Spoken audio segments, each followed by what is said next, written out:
Sue's army had been living there for the best part of, well, certainly 6 months, and took what they wanted and didn't pay. Then along comes the British, who pay for everything. And you can imagine which one the peasants liked.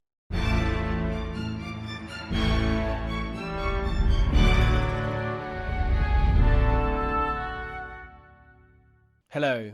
On the 9th of February 1981, a novel was published that would reinvigorate historical fiction, begin a series that would sell millions of copies, and inspire a certain Sheffield-born actor to take on a role that would lead him to Hollywood as a Bond villain and the star of Lord of the Rings. Sharpe's Eagle was that novel, and Sean Bean the actor. There is a new Sharpe out, Sharpe Storm, set in late 1813 during the British invasion of southwest France. Today I have the great pleasure of speaking with Bernard Cornwell in a wide-ranging chat which starts off with my mention of his publisher, Susan Watt, who very sadly died recently.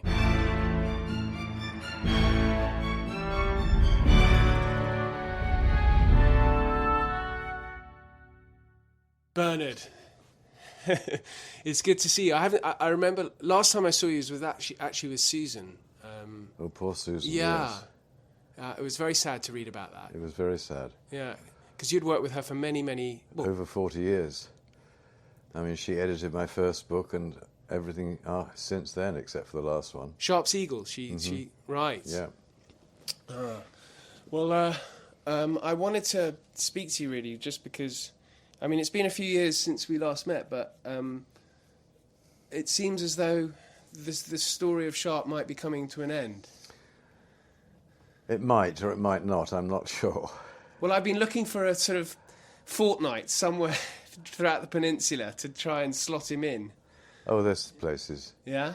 We never dealt with Rollicker and Vimero.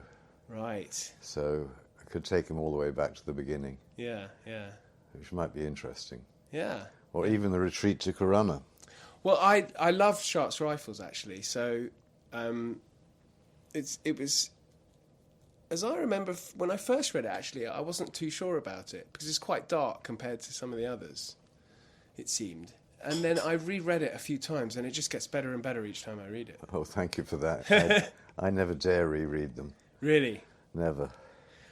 So, you've never reread any of them? I reread Trafalgar to get ready for Storm. Well, I'm glad you mentioned Trafalgar, because I was in Vitoria a few years ago, and I came across the statue of Don Miguel Ricardo de Alava. Yeah, de Alava.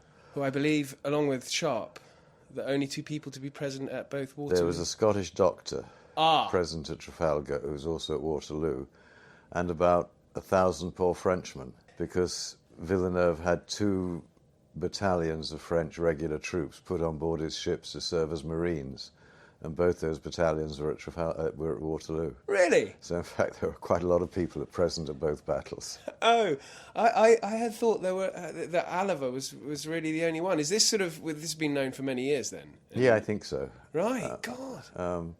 Alava, of course, is well known, and is a fascinating character, but the Scottish doctor, I found him, and I can't remember now how I found him. Yeah. Oh, you found him?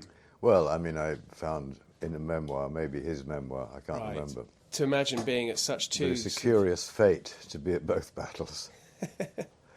Well, actually, now you've mentioned the French Marines, I'm rather feeling a lot more sorry for them than Oh, absolutely, yeah. It's funny, I just got back from Gibraltar, where I guess I'd completely neglected the Trafalgar Cemetery from my mind. And when I visited it, it's an extraordinary place. Have you been? I've never been. It's in a... It's not a huge plot, but it's got wonderful plants, for the climate. And it's really well preserved by the Gibraltarians, who are hugely proud of Trafalgar. And it's actually, there's a mural showing the Rock's vital role in the battle. The Rocks? Yes. The Rock of Gibraltar. Yeah. If you believe the mural, the battle takes place almost like Salamis, and it causes a bit of a bottleneck for the French. I was, slightly off. Yeah. I once did sail across the site of the Battle of Trafalgar, which was not as interesting as visiting the other battlefields. No, I mean, just see. Mm-hmm. Yes. It's funny, I was reading about your experience in the BBC in Northern Ireland, and I just wanted to ask you a little bit more about that, because that was the reason for my being in Gibraltar. Were you following up the SAS thing? I am, yes. Yeah. But I was very interested in I mean, what years you were working in Northern Ireland for? I left in either late 79 or early 80, I can't remember now exactly. Okay. I think 79. So I was there from about 75 to 79. And was this with Nationwide? No, I was head of Current Affairs Group TV for Northern Ireland, which meant we ran a small programme called Spotlight. Yes. And we liaised with visiting firemen from London, that sort of thing. I loved it, absolutely loved it. It's an interesting story. So you must know a lot of the journalists who were working there at the time, like Roger Bolton and I remember Roger. And Jeremy Paxman. I was his boss. What was he like to deal with? Can I plead the fifth? Tells us enough. So how did you find working in the BBC? I guess you were leaving just as the Thatcher administration was taking over. But even under the Labour government, obviously the propaganda war was a crucial part of the Troubles. How did you find managing the government's sort of requirements with, the duty that the BBC has to tell the story? I don't remember being troubled by it at all. Right. We had a wonderful controller in Northern Ireland, a guy called Dick Francis, who said to me once, "I want you to paint on a 32-county canvas," which suited me just fine. Okay. In that sense, we were part of the propaganda, though perhaps not the one you think the British government really wanted put out there. I mean, rightly or wrongly, I began to feel eventually that my job was to persuade the Protestants they had nothing to fear. I'm sure I failed in that. Is this something that you've kept an eye on? Yeah, I've kept an eye on it, but only from a long way away. Yeah. And so, because you returned then, I have to get this right, you fell in love. I did. And that was your reason for your return? That was it. Yeah. No, I remember this has to be 79, towards the end of my time there.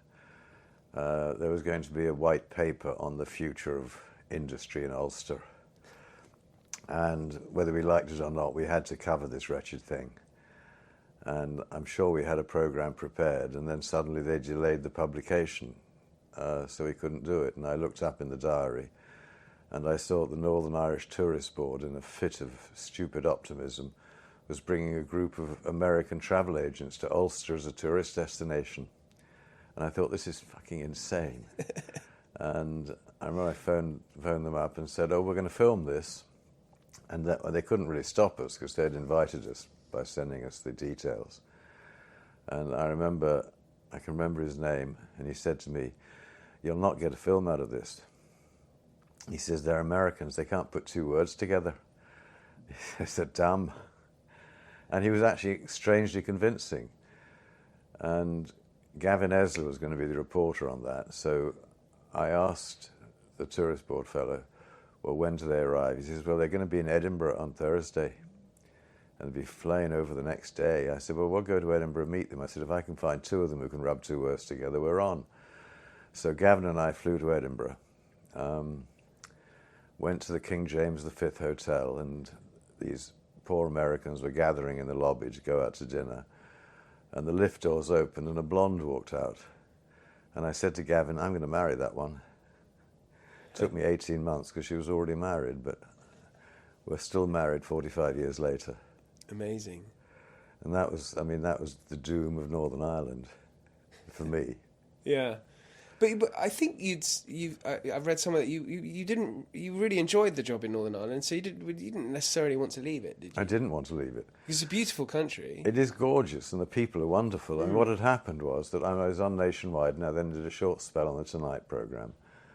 And Dick Francis sent a message to Current Affairs in London that he wanted a producer on attachment for, I think, 6 months, I think it was, who understood how to use all the technical side of the television to improve the programme, so in other words, presentation. And I was asked if I wanted to go, and I really didn't want to go. I mean, this was 74, 75, not a nice time.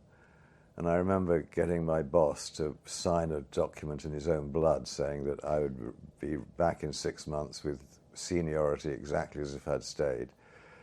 So I went. What really drew me there was if I was on attachment, I got an extra pay. And I was getting divorced at the time and needed the money. And 2 months before my 6 months were up, I flew back to London simply to make sure that that promise signed in blood was being kept. And he promised me it was being kept, it was no problem. So I flew back to Belfast. And I remember it was then Aldergrove Airport. Is it King George? It's George Best now, isn't it? I think yes. Something like that, yeah. And we were circling, ready to come into land, and I looked down on those postage stamp-sized fields, and I thought, I don't want to leave. I like this place. So I went to Dick Francis, the controller, and said, can I join the Belfast establishment? And that was it. I never went back to London. And did you know much about Ireland before you went? Bugger all. I mean, except what I'd read in the papers. But I mean, I very swiftly got immersed in it and a quick learning experience. But you got extra pay, just like the rifles, then? But I lost it when I signed up with them. Oh. But I really had fallen in love with it, and I didn't realise until I looked down on those tiny fields and thought, this feels like home. And I just loved the people were wonderful. I mean, the sense of humour. Yeah. So they were good. They were good 4 years. I mean, you were an enthusiastic reader of the Peninsula before you wrote Sharpe's Eagle, then. Mm-hmm. Was this... You read one or two books in your spare time, or was this sort of an obsessive... Because the book obviously shows that you read a lot more. Yeah. 1 or 2 a week in my spare time. Right. I mean, by that time, I already had a huge library of Peninsular literature. Do you think that... Because I was trying to think about this, how we look back at the Peninsular War, because it's barely... I mean, I studied A-level history, and thanks to you, Bernard, we were allowed to do a special essay as part of the A-level. And thanks to you, I did a Peninsula campaign. Good. And I think it was... My argument was how logistics was what won the campaign. I think that's true. Yeah. Yeah. Well, I might have been slightly influenced by... Well, the only time that Wellington's logistics broke down was on the retreat from Burgos. Remind me of that. Well, in 1812, he laid siege to Burgos Castle, and it really did not go well, and so he had to order a retreat back to Portugal, and the supplies dried up. And, I mean, it's as close as he came to a real defeat. He wasn't a battlefield defeat, but he was certainly scurrying back to Portugal in disarray. And that was all the fault of his quartermaster general. Oh, remind me of the name of the quartermaster general. Couldn't tell you off the top of my head. I thought you'd know that. I do know it, but I can't remember. Yeah. Travelling around Spain, going to battlefields, is probably the perk of writing Sharpe novels. It is. I think I visited every one of Sharpe's battlefields, including all the Indian ones, or Wellington's battlefields. It is a perk. It's wonderful. Is it difficult to see where the advantage or disadvantage for each commander is on a battlefield? Because I went to Salamanca, and obviously you've got those two... The Arapil. Yes. Yeah. And that makes it sort of quite simple to understand. But presumably many of these battlefields are actually quite difficult to understand. I haven't found that, but then I'm working off other men's achievements. You go there with a good map and a good account of the battle. But you do discover things. I remember at Salamanca, the French counterattack, which Wellington barely stopped, but obviously did stop. There is argument about exactly which direction it was going in. And I found if I followed the route that they took round to the east of Lesser Arapil, that as you're marching towards Wellington's lines, there in the distance, far distance, there's an enormous church spire. And I thought that's what he headed for. And that's the route he took. And I'm sure I'm right, but who knows? It's amazing, that battlefield, because, I mean, it's almost completely intact, isn't it? At least it was in 1990. No, it is. There's hardly changed it at all. I think there's a new road since I was there. And I always remember the story of a British officer riding across that battlefield a year later in 1813, and he couldn't understand why his horse's hooves were making a strange noise, a hollow sound. And then he looked down, and the horse was kicking skulls. Oh, really? Yeah, there were so many of them. Wow. And when was this? Well, that was in 1813, yes, you said, it was sorry. a year after the battle. But, I mean, they scarcely buried them. It was throw a bit of dirt over them, I think. Yes, there's nothing like the Commonwealth War Graves Commission. No. I mean, after Waterloo, the British dead were buried, although often very shallowly, whereas the French were all burned. And they employed local people with hay forks, sort of throwing bodies up onto these enormous pyres. And then eventually the Belgian government became so tired of bones all across those fields there, they asked for tenders to get rid of them, and it was won by a firm in Manchester that took away the bones and ground them down for fertiliser. The fate of heroes. Well, yes. I worked as an archaeologist in the Spitalfields development, and there were a huge number of skeletons which we excavated, and it's best not to talk about what happened to many of the skeletons that were not quite intact, shall we say. Yes, it's a sad fate. But the other thing about the dead in these certainly Napoleonic era, and probably going back, and you write about this with a lot of relish, I'd have to say, is the sort of plundering of the dead after a battle. Oh, yeah. Yeah, the peasants came out with their pliers and knives. And it was called Waterloo Teeth for years afterwards. I mean, many a pair of false teeth came from the battlefield of Waterloo and other battlefields. Yes, it's the sad fate, I think, of Lord John Rossendale. Oh, the yes. lover yes, of yes. Jane. I never liked that bugger, so... No.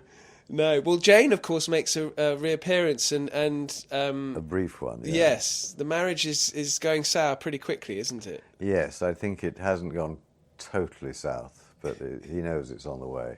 Yeah. So Sharpe's married, what, in total, is it 3 times? Yes, 3 times. First to Teresa. Yes. Then to Jane, and then finally to his French lady, Lucille. Yes. He does fall in love quite easily, doesn't he? I'm good to him that way. Yes. My favourite one of all those is Lady Grace in Trafalgar. That's it, yes, Yeah. yes, Lady Grace. But yes, he's sort of very lovesick or in grief, actually, in this novel. Yeah, for her, yeah. Yeah. Well, Teresa seems to be completely... Well, obviously she's dead, but his daughter, he's Has sort been of... left to life. Yes. Well, I think it was probably a safer life with her Spanish grandparents. Probably better for her, yeah, than hanging on to the British Army. Yes. A bit too young for that. Although Juanita, the one who eventually marries Harry Smith, you know that story? Lady Smith. Yeah. In South Africa. Lady Smith. I mean, she was 14. Really? Yeah, and then, of course, the Victorians wrote his life, and he appears to be this very good chap who escorts her through the wars, but without touching her like hell. I mean, she was a 14-year-old. She was in his bed within 2 days of Badajoz. Yes, I think that's likely. But it lasted. Yes. Well, the past is a foreign country, isn't it? Yeah. So I was wondering, with the story here with Sharpe and his naval comrades, was this something that came to you because you saw sort of there's a lot of troop movements between Wellington and Soult in the southwest of France, which is the subject of the novel. Were there naval sort of movements around this time that Wellington was helping to direct? Not so much to direct, but there was a squadron that was based in Saint-Jean-de-Luz. I mean, mainly what the Navy was doing was escorting supply ships to Wellington. But it was also going up and down the coast, doing reconnaissance, and they, of course, were also hunting privateers in Biscay. And in fact, at that time, I don't really deal with it in the novel, Wellington was very unhappy with the Navy. I can't now remember the exact cause, but he could get very angry with them, and did. But of course, as a joint operation, the bridging of the Adour was a triumph, a complete triumph. It was probably the greatest piece of military engineering of the two centuries, of 18th and 19th centuries. Although arguably Napoleon's men crossing the rivers in Russia on the retreat were pretty damn impressive too. But I mean, crossing the Adour, it's a 15-foot rise and fall of tide. The bar at the river mouth, which was a death to ships, and Atlantic gales, it was an extraordinary achievement. And as much as all the research I did on it, which was a huge amount, because I thought that would be the ending of the book, actually crossing the river, until I discovered that Sharpe was somewhere else. I came across no hint that there was a reconnaissance of the northern bank, but I thought there had to have been. There was no way they were going to throw that amount of resources into an operation where they had no clue what was on the other side.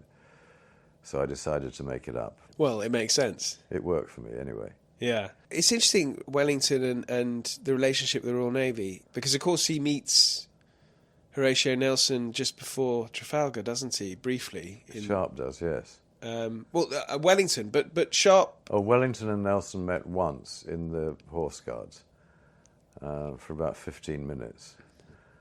And Wellington was very impressed. He recorded he was unimpressed when he first saw him. He was this little chap and quite bumptious, and then realised that he had the most intelligent conversation on the war that he'd had with anybody since it started, which is interesting. It is.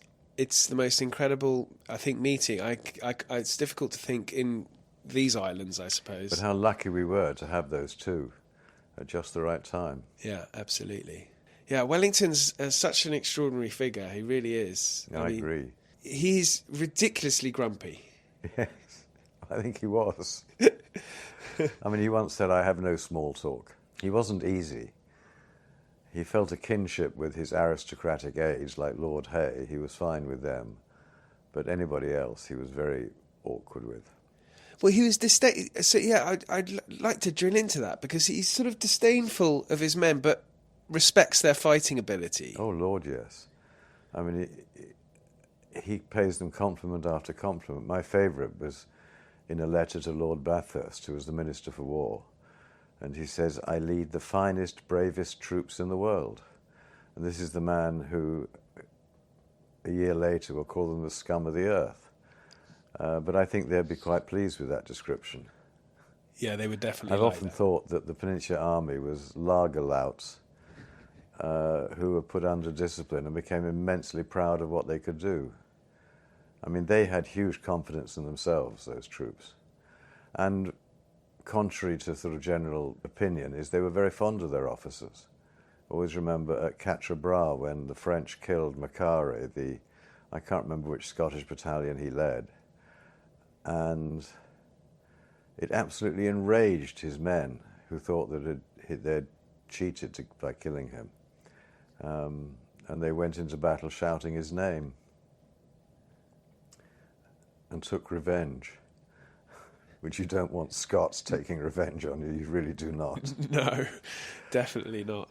And, I mean, this is another thing that you see the comparison, which you write about really well, between Wellington and his opponents. But I was recently in Switzerland where the pass, the St. Bernard Pass, which Napoleon crosses with his army of Italy, and they don't pay any of the villages or towns for the food that they take. No.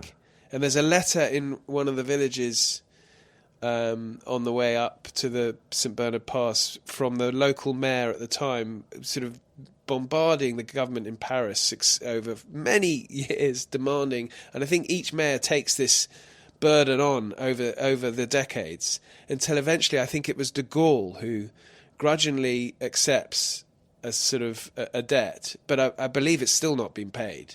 Oh, God. all from the French refusing to pay for the... Yeah, well, Napoleon actually told his men when they went into Italy, "You will live off the land." And, I mean, he was dreadful, Napoleon. I mean, he scoured it for anything he wanted, and it was all carted back to Paris, and a lot of it is still there. You know, Wellington tried to return all the looted paintings from the Louvre, but he didn't get them all. Well, we've had some recent developments, maybe. Yes, absolutely. But it's wonderful that I mean, obviously, the army of the British army in the peninsula were not saints, as we know from Badajoz, but for the large part, they're paying all the locals money for. Oh yeah, Wellington insisted on it, and the story in the book of how Wellington collected all the forgers in his army, put them into a workshop in Saint-Jean-de-Luz, and had them making French coinage. But the point was it contained the right amount of gold and silver, because he said you've got to pay them, otherwise you'd have had a fifth column working against him from behind his lines, and he couldn't afford that. Yeah, well, the French locals in the novel, which I therefore assume means this is historically accurate, are largely sort of neutral at worst. Or welcoming. Yeah. Yeah. Well, they were welcoming. Sue's army had been living there for the best part of, well, certainly 6 months, and took what they wanted and didn't pay. Then along comes the British, who pay for everything. And you can imagine which one the peasants like. But it seems so short-sighted, and this is something that had been going on for, years, the French not paying. Yeah. Is no one thinking, well, perhaps we should really pay? No. No. It's cheaper just to take. And I assume that the French just assume this is the way it's always been done and always will be done. Yeah. You move into a countryside and you hoover up the supplies. Wellington had extraordinary arrangements. An assistant commissary officer would ride ahead of a battalion to a village, and he would buy up all the flour and then have the women bake it into bread, so that when the battalion arrived, the bread was ready for them. This is all organised, and it was extraordinary. He is, this is something that doesn't often get mentioned, but his sort of organisational skills are...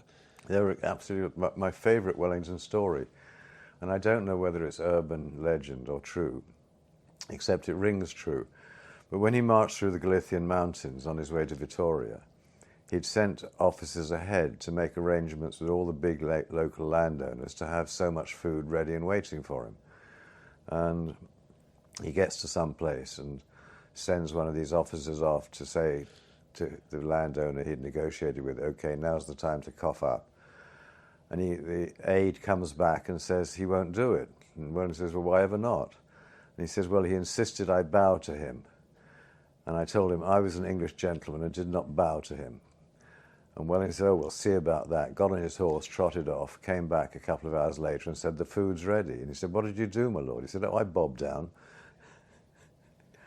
I believe that, because Wellington would do it. It was far more important to have that food ready and waiting for his army than not. This is what strikes me, is that he's so organised in this regard, yet when he's Prime Minister, he's a complete disaster. Yeah, but he complained when he was Prime Minister that nobody obeyed him. He had just spent, however many years giving orders which were promptly obeyed, and he gets into Downing Street and nobody obeys him. He should never have been Prime Minister, but... I guess when you're Britain's greatest man, it's ultimately destined for that job. But it's unusual, because we don't really appoint soldiers to well, you don't nowadays, do we? No. We get idiots instead. Yeah, that's certainly true. They're complaining that no one is listening to them now, but I think we would be grateful to have even the Duke of Wellington. Lord knows what he'd make of it. Well, he probably would have that problem, wouldn't he, of issuing orders and no one listening. Yeah, that was his... he always complained that was his problem as Prime Minister. You're thinking maybe another Sharpe, but... I don't know. I'm just being honest. That yeah. I know that... one, I'm getting old. I'm in my 80s really? now. And... who knows, 2 or 3 years from now, I'll be casting around thinking, what's the next book to write? And I'll hear Sean Bean's voice in my head saying, well, why don't you do another one with me? And I might, because I like writing him. So Sean's in your mind now? Well, I hear his voice. Right. But it is Sharpe speaking. But Sean was such a perfect Sharpe for me. Well, you're the one who matters, I think. But I agree. I mean, Sean Bean is... I mean, a lot of people think that this is his greatest ever role. I think Sean agrees. Does he? I've heard him talk about that. That's the one he really misses. And did you build up a good relationship with Sean? I'm a huge fan of his. Hmm? So I'm a huge fan of Sean Bean's. No, I picked up a very good relationship with him. I haven't seen him for some time now. Right. But I sent a message to him 2 days ago. Oh, great. He's doing some great work as well. Last time I saw him was in this hotel. Ah. With one of his daughters from one of his marriages. I don't know which one. Yes, he's rather sort of... he resembles Sharpe in that regard, doesn't he? Doesn't he? Yes. I think he's on number 5 now. Number 5, right. I think that's what I was told. So that's more than Sharpe. Oh, well, yes, 2 more. Yes. So you're going to have to write another Sharpe just to get another marriage out of him. It's so funny that all became because Paul McGann broke his ankle playing football. Yeah. And Paul McGann is brilliant. He is, yeah. And I never saw Paul. I never saw any of... I mean, they'd shot about 6 days filming before he broke his... I don't know what, he did something dreadful. Yeah. I've never seen an inch of that film, so I have no idea whether he would have been a wonderful Sharpe or not. I mean, I suspect so. He's a brilliant actor. But along came Sean, and wow. Yeah, the rest is history. Yeah. There's a sort of resentment in Sean that is perfect for Sharpe. A chip on the shoulder. Yeah, very much so, because he goes to RADA, doesn't he, surrounded by sort of public school boy types. Probably. I can't see him liking that. Well, I rather view that as a bit like Sharpe being risen to the ranks and then commissioned. Yeah. Are you reading much sort of contemporary stuff on the Peninsula? Because I guess the flow of writing on the Peninsular War has sort of slightly slowed. Slightly, but not much. Oh, right, okay. An astonishing amount still coming out. And good stuff. I mean, I recently came across 2 books written by a retired colonel of the US Marines on the artillery of the Napoleonic Wars, which is a brilliant book, absolutely brilliant. I mean... Oh, well, then that will be talking about the rockets, won't we? And Well, he was talking about specifically, well, it's 2 books. I mean, 2 whole thick books on... well, Napoleon would like to read that, I should imagine. Yeah, there's a lot of new stuff in there. I don't know, there's a trickle of stuff. Well, I was talking to a historian, Adam Zamoyski, who wrote a brilliant book of the 1812. He did, yeah. And I know he's working on the Peninsula campaign, which I think would be very interesting, looking at accounts. He's got this sort of linguistic skills, so I think that could be interesting for the French. There's not a huge amount from the French side. Is there not? Well, not that I've got maybe half a dozen memoirs from French officers. He was telling me a story about and you'll know this, a British officer who was captured, and during his capture he's treated very well, wined and dined, as he tended to be treated quite well in those days. Mm-hmm. And then he returns to England and writes an account of his imprisonment, saying how horrible it was, and it sort of sells thousands, his memoirs. It's a huge success because it's the dastardly French. No, they were terribly civilized. And then there's the extraordinary story of Cahoon Grant, who is the exploring officer. I mean, really Wellington's chief exploring officer, who is captured by the French in British uniform and is going to be sent back to France. And he escapes again, or he escapes there, and is picked up by the gendarme. And he says, no, I'm not a British officer, this is an American uniform. I mean, he's in the red of a Kentish battalion, and they didn't know the difference. And he lived in Paris for some time, going to levees and things in his British uniform, claiming to be an American officer, and it worked. It's wonderful. I mean, partly from reading your novels, I always wanted to live in that era, for reasons like that. As long as you can take your own penicillin with you. Yeah, I mean, exactly. Yeah, very important to have that.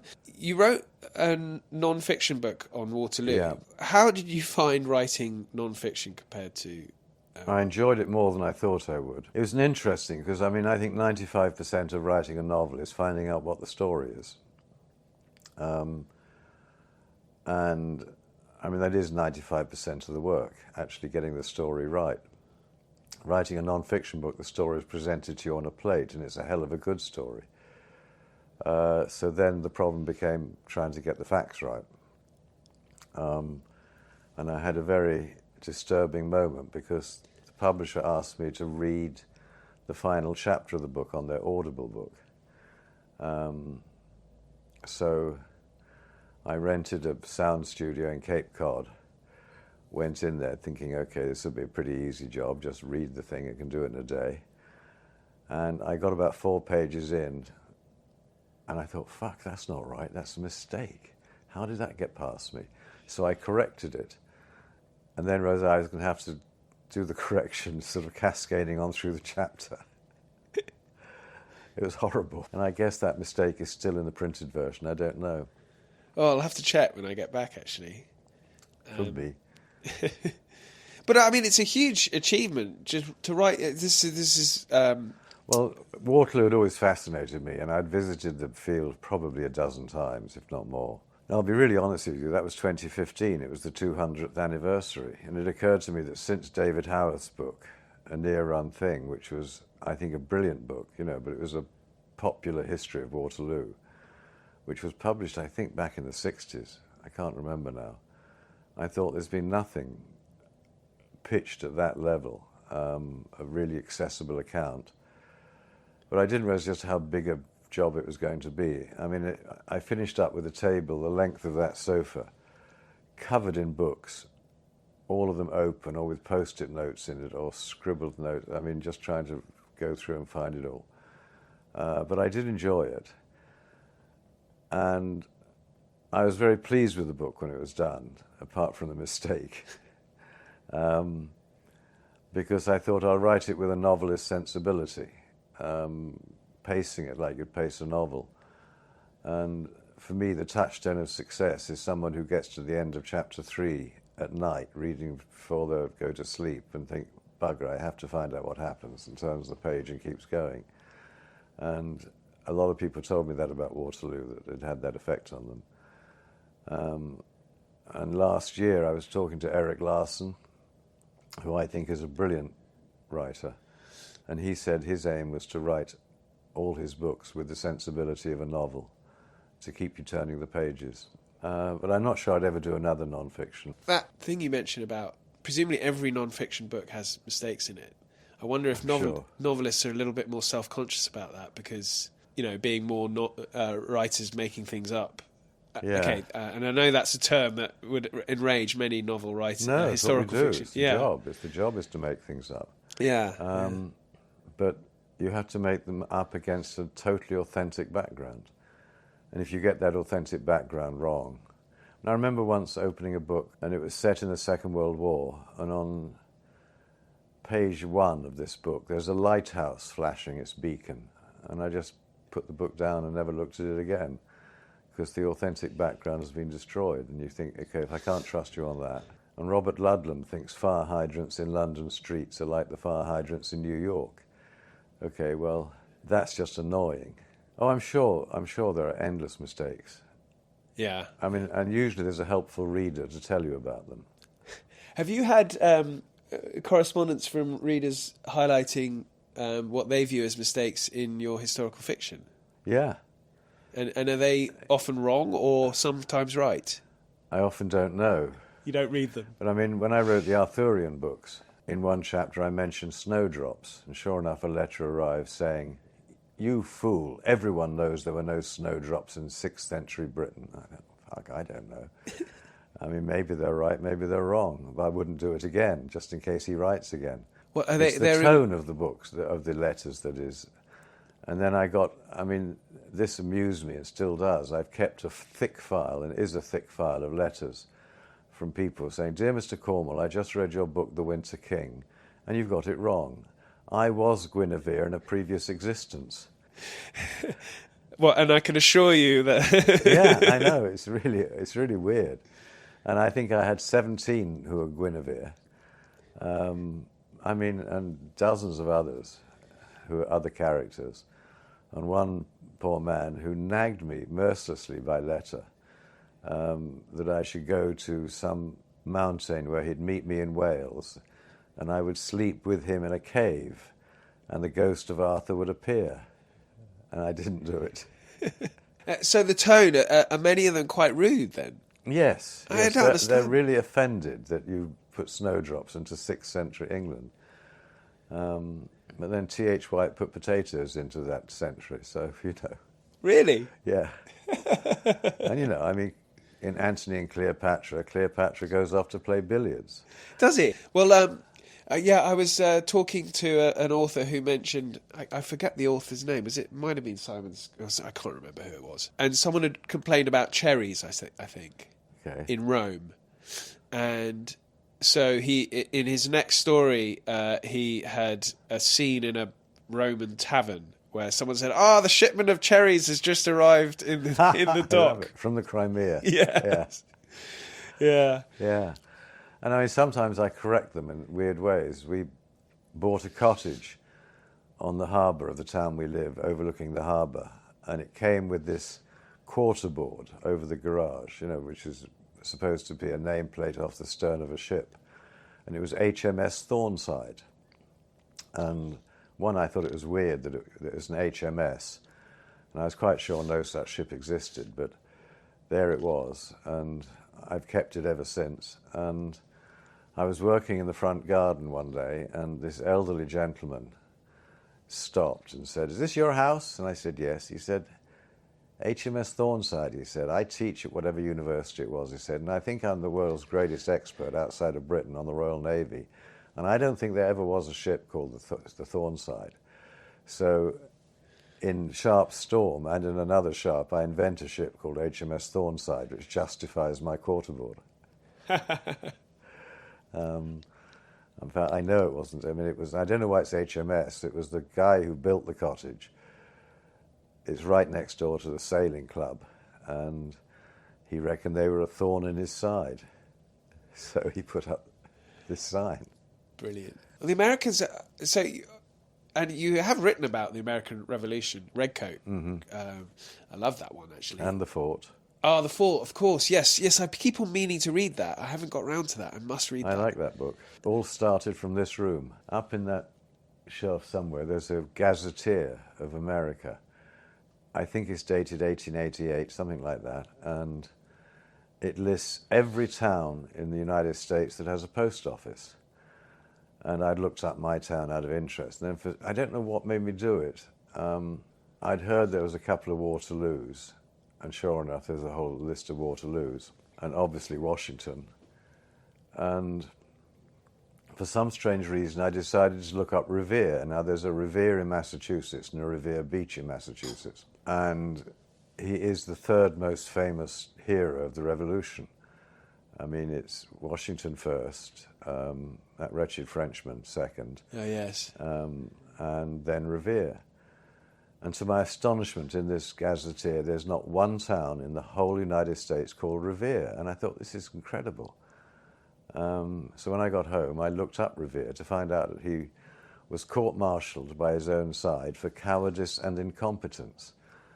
And the more I looked into him, the more it was obvious, one, he was a coward, and two, he was totally incompetent. And the fort is really the story of, not his story, but he's very much in the book. And every insult I throw Revere's way, I've got at least two sources for. And if you go up to Maine, where he fought, the only time he fought the British, they hate the bugger. Well, the American Revolution is being sort of, talking of propaganda earlier in our chat, I mean, now the Americans have sort of scrubbed it down, made it into this sort of fight. Oh, absolutely, yeah. It's the high ground of legend. And you encroach in it at your peril. Ken Burns has got a series. I was going to mention that. I'm really looking forward to that. I love his documentaries. Yeah, he's wonderful. But I think this is a bit of a test. I saw trailers for it, and I wasn't overly. Maybe they've picked it out for the American audience to encourage people watching. But there were a few quotes from it that implied the legend continues that this was a fight against tyranny and evil. I know. Yes, it's very annoying. Yeah. I once was in 1776, the musical. I loved it. I think it's only ever been done once in Britain at the Sheffield Crucible, but actually I think it would do pretty well in the West End. It's such a good show. And I used to love annoying the cast, who were all American except for me, telling them, I'm the only one of you who's actually descended from a signer. So you fuck off.